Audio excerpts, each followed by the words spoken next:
ಸರಿ ಶಾಸ್ತ್ರಿಗಳೇ, ಶ್ರೀ ಪಂಚಮಿಯ ವಿಶೇಷತೆ ಬಗ್ಗೆ ಸಾಕಷ್ಟು ಮಾಹಿತಿಯನ್ನು ತಿಳಿಸ್ಕೊಟ್ರಿ. ಈಗ ಸಂದೇಶಗಳನ್ನು ನೋಡೋಣ.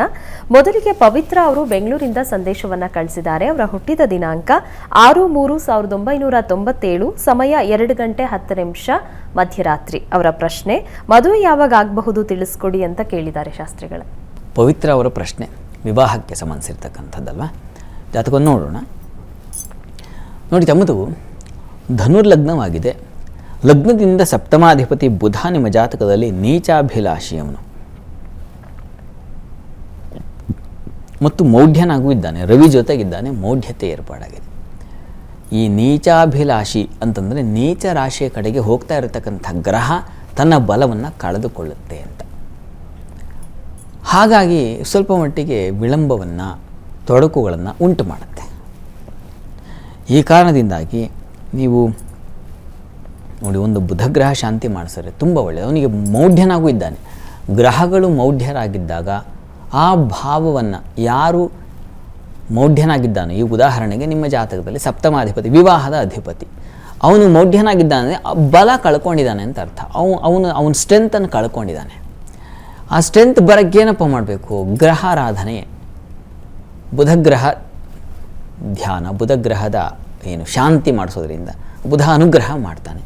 ಜೊತೆಗೆ ವಿಷ್ಣು ಸಹಸ್ರನಾಮ ಹೇಳ್ಕೊಳ್ಳಿ, ಅದು ಕೂಡ ನಿಮಗೆ ಅನುಕೂಲ ಮಾಡಿಕೊಡುತ್ತೆ. 2 ಸಾಕಾಗುತ್ತೆ. ಶ್ರದ್ಧೆಯಿಂದ ಮಾಡಿದ್ರೆ ನೋಡಿ, ಒಂದು ನಾಮಾವಳಿಯನ್ನು ಹೇಳಿದ್ರು ಆ ಸಂಕಟದಿಂದ ಮುಕ್ತ ಮಾಡುವಂತಹ ಶಕ್ತಿ ಭಗವಂತನಿಗಿದೆ. ಆದರೆ ನಾವು ಹೇಗೆ ಕರಿತೀವಿ ಅದು ಬಹಳ ಮುಖ್ಯವಾಗುತ್ತೆ. ನಾವು ಹೇಗೆ ಪ್ರಾರ್ಥಿಸ್ತೀವಿ ಅದು ಬಹಳ ಮುಖ್ಯವಾಗುತ್ತೆ. ಹೀಗಾಗಿ ಆ ರೀತಿಯಲ್ಲಿ ಶ್ರದ್ಧೆಯಿಂದ ಪ್ರಯತ್ನ ಮಾಡಿ, ಪ್ರಯತ್ನಕ್ಕೆ ಫಲ ಸಿಗುತ್ತೆ. ಆತಂಕ ಮಾಡ್ಕೋಬೇಡಿ, ಒಳ್ಳೆಯದಾಗಲಿ. ಸರಿ ಶಾಸ್ತ್ರಿಗಳೇ, ಇನ್ನು ಗೀತಾಪ್ರಿಯ ಅವರು ಮೈಸೂರಿಂದ ಸಂದೇಶವನ್ನ ಕಳಿಸಿದ್ದಾರೆ. ಅವರ ಹುಟ್ಟಿದ ದಿನಾಂಕ 15/6/1998, ಸಮಯ 12:28 ಮಧ್ಯಾಹ್ನ. ಅವರ ಪ್ರಶ್ನೆ, ಮದುವೆ ಬಗ್ಗೆ ತಿಳಿಸಿ ಅಂತ ಕೇಳಿದ್ದಾರೆ ಶಾಸ್ತ್ರಿಗಳು. ಗೀತಪ್ರಿಯ ಅವರ ಪ್ರಶ್ನೆ ಕೂಡ ವಿವಾಹಕ್ಕೆ ಸಂಬಂಧಿಸಿರ್ತಕ್ಕಂಥದ್ದೇ ಆಗಿದೆ. ಜಾತಕವನ್ನು ನೋಡೋಣ. ನಿಮ್ಮ ಜಾತಕದಲ್ಲಿ ಎಲ್ಲಿದ್ದಾನೆ, ಹೇಗಿದ್ದಾನೆ ಸಪ್ತಮಾಧಿಪತಿ, ವಿವಾಹದ ಅಧಿಪತಿ ನೋಡೋಣ. ನೋಡಿ, ತಮ್ಮದು ಕನ್ಯಾ ಲಗ್ನವಾಗಿದೆ. ಲಗ್ನದಿಂದ ಸಪ್ತಮ ಸ್ಥಾನದ ಅಧಿಪತಿ ಗುರು ಎಲ್ಲಪ್ಪ ಇದ್ದಾನೆ? ಅವನು ಅಲ್ಲೇ ಇದ್ದಾನೆ. ದಾರೇಶೇ ಸಪ್ತಮೇ ಭಾವೆ, ವಿವಾಹದ ಅಧಿಪತಿ ಅದೇ ಭಾವದಲ್ಲಿದ್ದರೆ ದಾರ ಸೌಖ್ಯ ಸಮನ್ವಿತ ಅಂತ ಹೇಳುತ್ತೆ. ಆ ಸೌಖ್ಯವನ್ನು ತಂದು ಕೊಟ್ಬಿಡ್ತಾನೆ ಅವನು ಅಂತ. ಹೀಗಾಗಿ ಆತಂಕ ಬೇಡ. ಆದರೆ ಅಷ್ಟಮದಲ್ಲಿ ಶನೈಶ್ಚರನಿದ್ದಾನೆ, ಶುಕ್ರನಿದ್ದಾನೆ.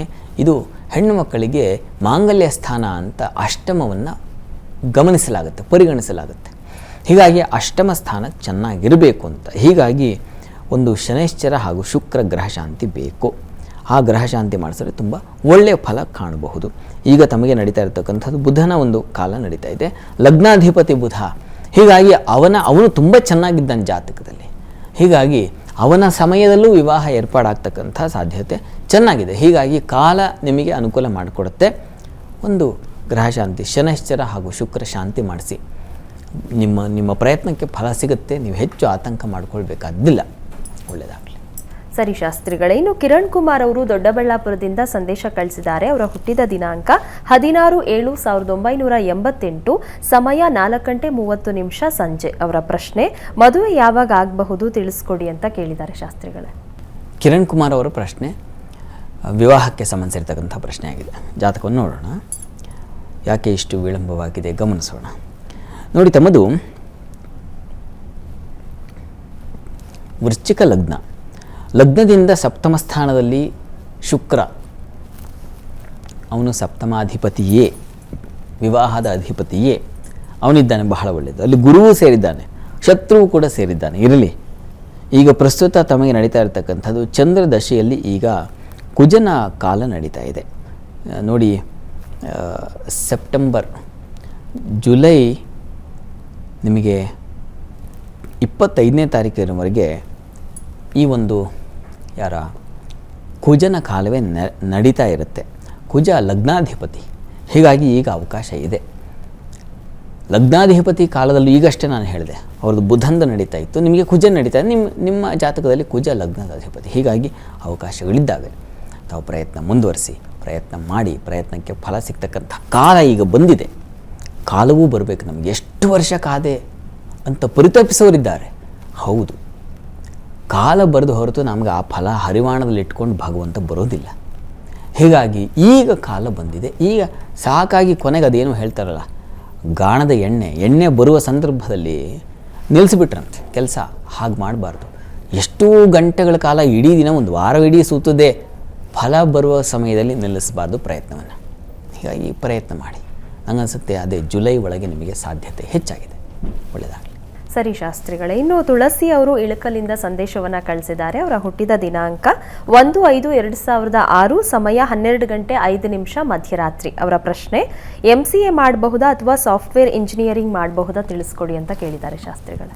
ತುಳಸಿ ಅವರ ಪ್ರಶ್ನೆ, ನಾನು MCA ಮಾಡಲಾ ಅಥವಾ ಸಾಫ್ಟ್ವೇರ್ ಇಂಜಿನಿಯರಿಂಗ್ ಅಧ್ಯಯನ ಮಾಡಲಾ ಅಂತ ಪ್ರಶ್ನೆ ಕಳಿಸಿದ್ದಾರೆ. ನೋಡೋಣ, ಜಾತಕವನ್ನು ಪರಿಶೀಲಿಸೋಣ. ನಿಮ್ಮ ಜಾತಕದಲ್ಲಿ ನೋಡಿ, ನಿಮ್ಮದು ಮಕರ ಲಗ್ನದಿಂದ ಪಂಚಮ ಸ್ಥಾನದ ಅಧಿಪತಿ ಶುಕ್ರ ಹಾಗೂ ಬುಧರು ಅಲ್ಲಿ ಸೇರಿದ್ದಾರೆ. ಉಚ್ಚ ಸ್ಥಾನದಲ್ಲಿದ್ದಾನೆ ಶುಕ್ರ, ಬಹಳ ಒಳ್ಳೆಯ ಸ್ಥಾನ ಅದು. ಹೀಗಾಗಿ ಶುಕ್ರ ಕಲೆಗೆ ಪ್ರಾಶಸ್ತ್ಯ ಕೊಡ್ತಕ್ಕಂಥವನು, ನಿಮ್ಮಲ್ಲಿರ್ತಕ್ಕಂಥ ಕಲೆಯನ್ನು ಹೊರತೆಗೆದು ಅದರಿಂದ ನಿಮಗೆ ಗೌರವ ತಂದು ಕೊಡ್ತಕ್ಕಂಥವನು ಯಾರು? ಅವನು ಶುಕ್ರ. ಹೀಗಾಗಿ ಅವನ ಸ್ಥಾನ ತುಂಬ ಚೆನ್ನಾಗಿರೋದ್ರಿಂದ ನೀವು ಶುಕ್ರನೂ ಬುಧನೂ ಒಟ್ಟಾಗಿದ್ದಾರೆ.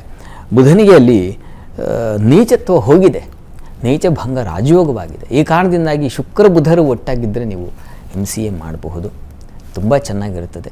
ಅದರಲ್ಲಿ ಒಂದು ವಿಶೇಷ ಕೋರ್ಸನ್ನು ಆಯ್ಕೆ ಮಾಡಿಕೊಂಡು ಈ ಕಲೆ ಅಥವಾ ಆ ಡಿಸೈನಿಂಗ್ ಅಂತೀವಲ್ಲ, ಅವುಗಳಿಗೆ ಸಂಬಂಧಿಸಿರ್ತಕ್ಕಂಥ ಕ್ಷೇತ್ರಗಳಲ್ಲಿ ಒಂದು ಚಿಪ್ ಡಿಸೈನಿಂಗ್ ಕೂಡ ಆಗುತ್ತೆ. ಕಂಪ್ಯೂಟರ್ ಅಪ್ಲಿಕೇಶನ್ ಅಂತಕ್ಕಂಥದ್ದು, ಅದಕ್ಕೆ ಸಂಬಂಧಿಸಿದ ನೀವು ಒಳಗೆ ಹೋದರೆ ಅಲ್ಲೇ ಬೇರೆ ಬೇರೆ ಬೇರೆ ಬೇರೆ ರೀತಿಯ ನೀವು ಕೌಶಲ್ಯ ಪಡೀಲಿಕ್ಕೆ ಅವಕಾಶಗಳಿದ್ದಾವೆ. ಹೀಗಾಗಿ MCA ಮಾಡಿ, ಒಳ್ಳೆಯ ಸ್ಥಾನ ಗಳಿಸ್ತೀರ. ನೀವು ಸ್ವಲ್ಪ ವಿಳಂಬವಾಗಿ, ಸ್ವಲ್ಪ ಏನು ಹೆಚ್ಚಿನ ಪರಿಶ್ರಮ ಇದೆ, ಇಲ್ಲ ಅಂತಲ್ಲ, ಆದರೆ ಒಳ್ಳೆ ಚೆನ್ನಾಗಿದೆ. ಹೀಗಾಗಿ ಪ್ರಯತ್ನ ಮಾಡಿ. ಒಂದು ಸ್ಪೆಷಲೈಸೇಷನ್ ಮಾಡಲಿಕ್ಕೆ ಅವಕಾಶ ಇದೆ, ಪ್ರಯತ್ನ ಮಾಡಿ, ಒಳ್ಳೆಯದಾಗಲಿ. ಸರಿ ಶಾಸ್ತ್ರಿಗಳೇ, ವೀಕ್ಷಕರು ಕಳುಹಿಸಿದಂಥ ಸಂದೇಶಗಳಿಗೆ ಉತ್ತರಗಳನ್ನು ತಿಳಿಸ್ಕೊಟ್ರಿ. ಇನ್ನು ವೀಕ್ಷಕರೇ, ನೀವು ಸಹ ಕಾರ್ಯಕ್ರಮಕ್ಕೆ ಸಂದೇಶವನ್ನು ಕಳುಹಿಸಬೇಕು ಅಂತ ಅಂದುಕೊಳ್ತಾ ಇದ್ರೆ ನೀವು ಮಾಡಬೇಕಾಗಿರೋದಿಷ್ಟೇ. ನಿಮ್ಮ TV ಸ್ಕ್ರೀನ್ ಮೇಲೆ ಬರ್ತಾ ಇರುವಂತಹ ನಂಬರ್ಗೆ ಯಾರ ಬಗ್ಗೆ ಕೇಳಬೇಕು ಅಂತ ಇದ್ದೀರಾ ಅವರ ಹುಟ್ಟಿದ ದಿನಾಂಕ, ಸಮಯ ಮತ್ತು ಪ್ರಶ್ನೆಯನ್ನ ಸ್ಪಷ್ಟವಾಗಿ ವಾಟ್ಸಪ್ ಮೂಲಕ ಕಳುಹಿಸಿ ಕೊಡಬೇಕಾಗತ್ತೆ. ಮುಂದಿನ ಹಂತದಲ್ಲಿ 12 ರಾಶಿಗಳ ಫಲಾಫಲ ಹೇಗಿದೆ ಅಂತ ನೋಡೋಣ. ಈಗ ಕಾರ್ಯಕ್ರಮದಲ್ಲಿ ಪುಟ್ಟದೊಂದು ವಿರಾಮ.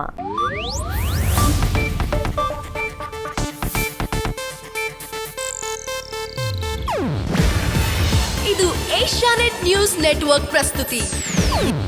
ನೀವು ನೋಡ್ತಿದ್ದೀರಾ ಏಷ್ಯಾನೆಟ್ ಸುವರ್ಣ ನ್ಯೂಸ್.